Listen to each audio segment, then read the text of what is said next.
Welcome to Global Insider Talks.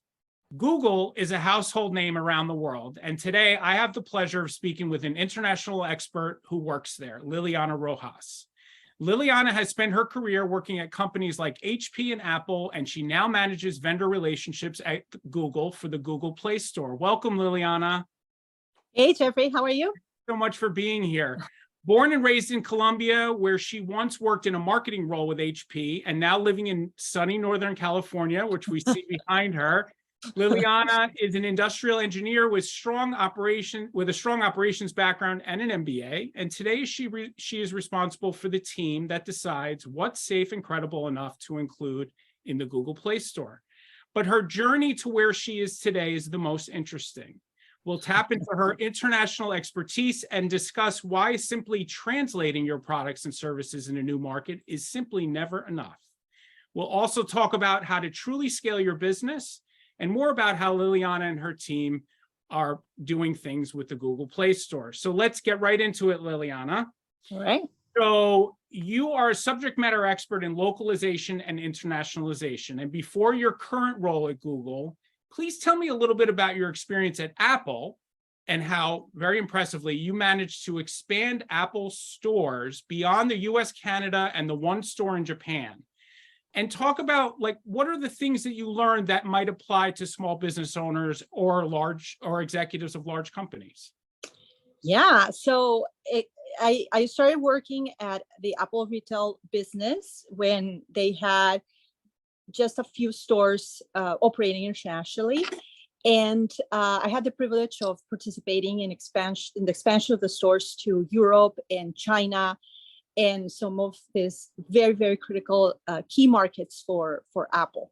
So what I learned there is that when you are scaling your brand and your company to other important markets that are critical for you, you really need to understand what is the key value proposition of your brand, what is universal about who you are, your identity, what you're bringing to customers, and also what is universal and critical for your operation. So internally, so it's like the front end and the back end.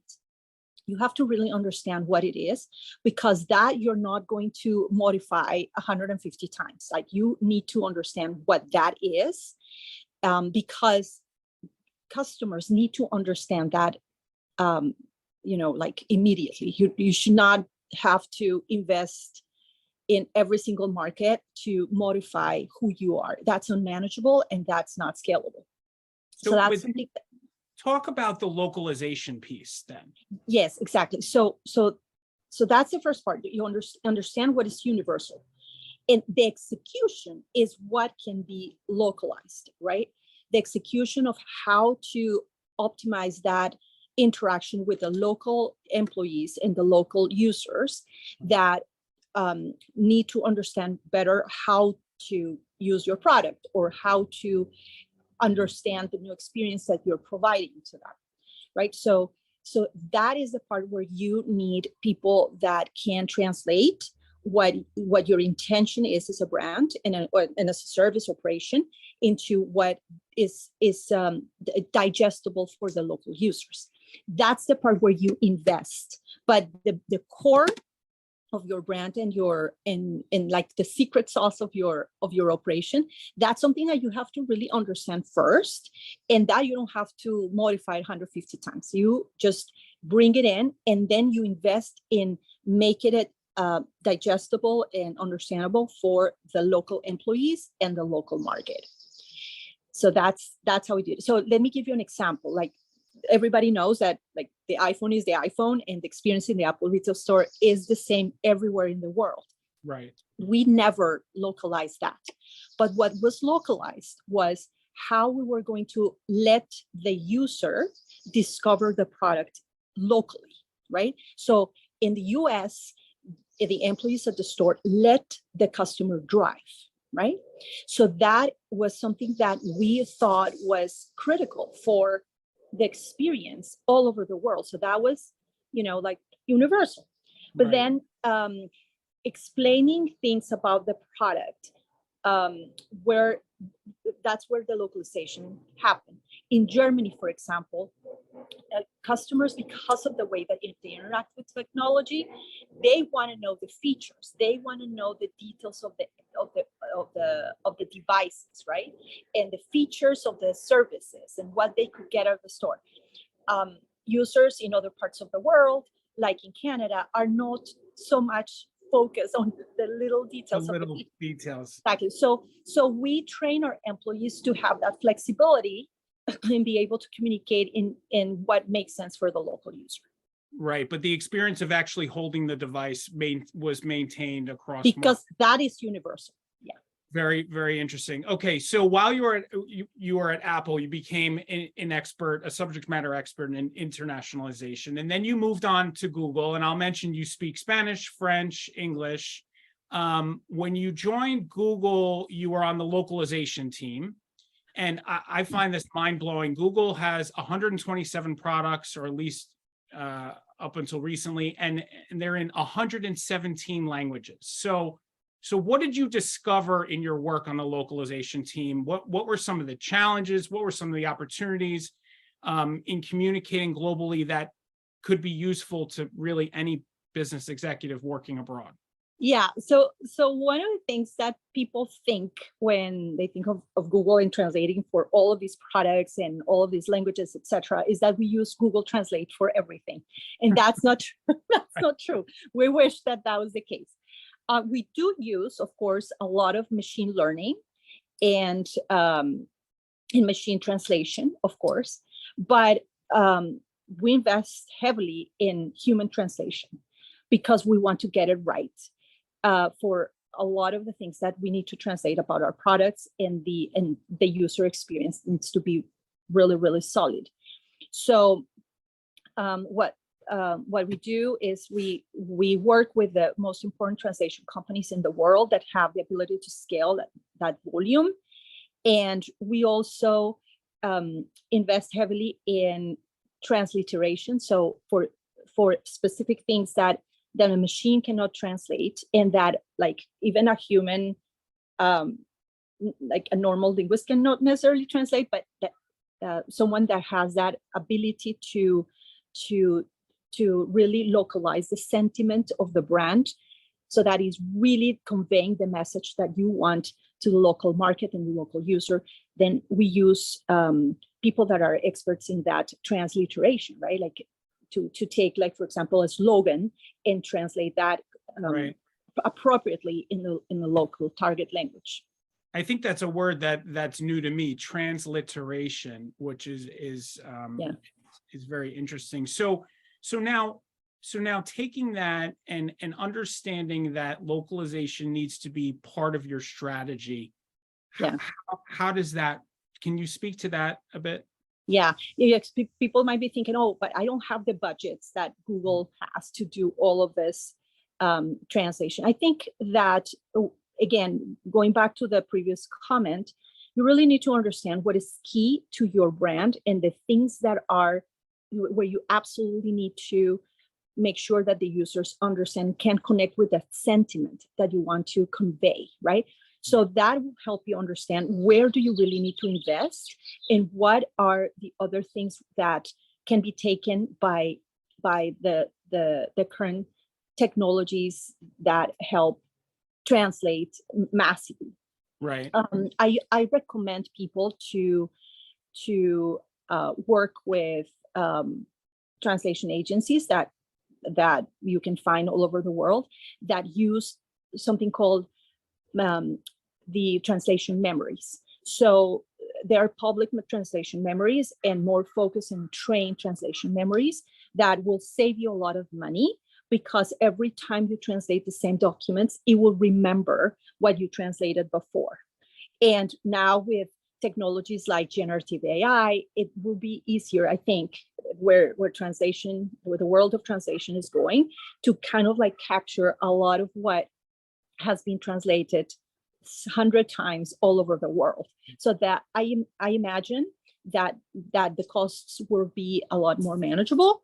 But again, where you need to organize your budget for translation is where the message needs to be exact and on point, because that is a fantastic use of your money, and you will have high ROI. Oh, that's fantastic advice. Okay, so you've used the word scaling several times in this short interview.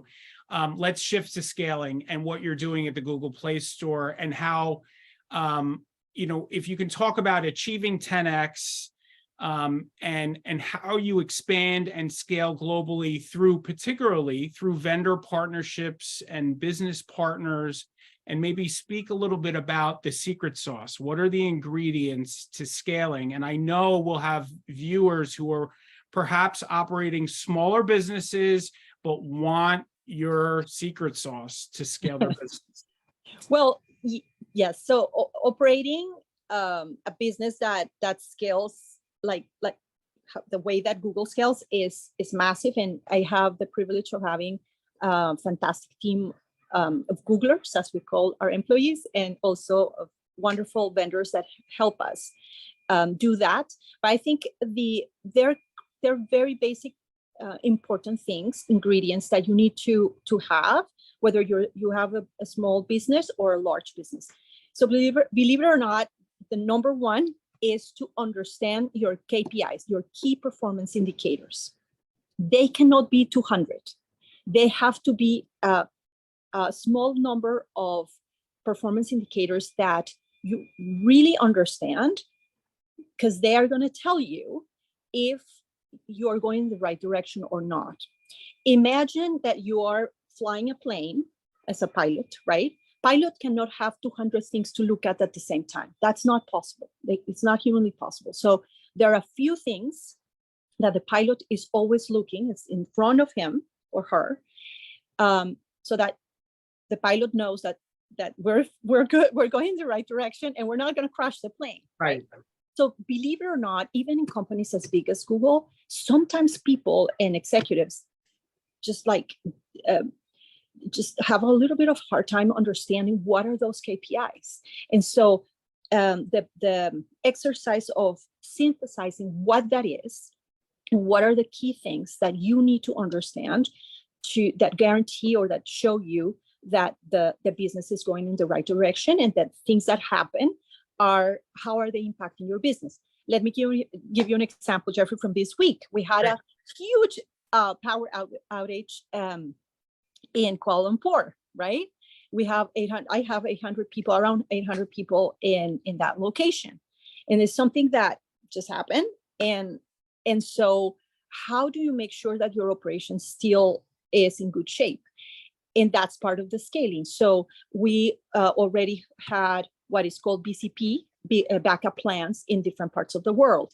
We prepare for that kind of situation, and we know what are our key performance indicators. So for example, when we activated our backup plans, if those backup plans, people are still able to deliver the same work in the same average handling time, if the quality, how the quality is moving now that that we activated all those backup plans, because they are just like maximum 10 things that we look at when we track the performance of our operation.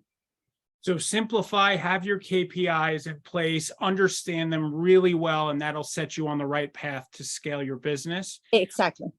Your example of the power outage in Malaysia is interesting. I'm sure you've learned a lot through COVID with remote working, and that's probably helped your operations as well. Yes. Well, Liliana, why don't we wrap up? Any final thoughts for our viewers on expanding globally or working abroad?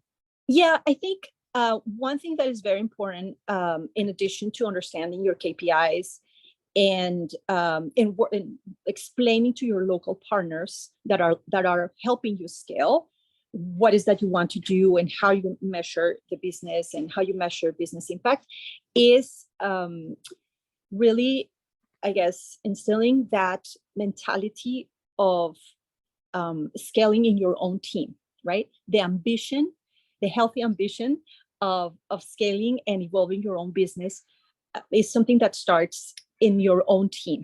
So if you manage your team with that expectation that they can manage the day-to-day, but then can also start looking at what is coming 18 months from now. And what would it take the team, the operation, the organization to be there in 18 months?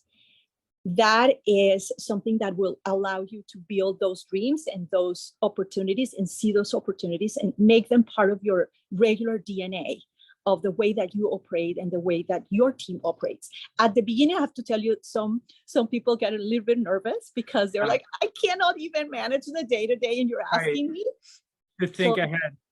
Yes, so that the manager needs to have that delicate balance on how to distribute the work and the team, so that is something that is doable and that it becomes something that is rewarding, because people love the idea of creating something new, innovating, and seeing those dreams and those aspirations crystallizing and becoming a reality.